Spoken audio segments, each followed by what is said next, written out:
That's a great question. One of the big things I learned, and I learned, they gave us this formula when I first started, when I was first on the team. And the formula was 73855. And that formula had to do with how we as human beings communicate with each other. So 7% of how we communicate a message with another person are the words that we use. And think how many times in your life you'd be like, oh, I wish I wouldn't have said that, or I wish I would have said that differently. That's only 7% of how that message comes across.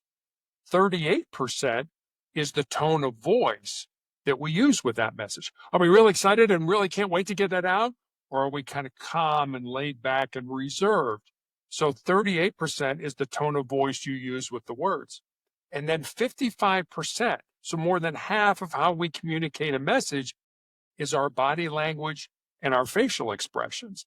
And we were given that formula because as hostage negotiators, if somebody was barricaded with a gun in a room, I was not in the room with that person. That would not have been safe. So what they wanted us to realize that we didn't have that 55%. I couldn't say something to somebody I was negotiating with and see them kind of, roll their eyes and, say to themselves, oh, what an idiot Terry is. I can't believe he said that to me.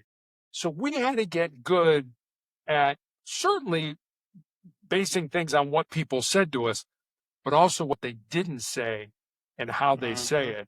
And I'll end with this. One of the most important things they taught us was to use tactical empathy.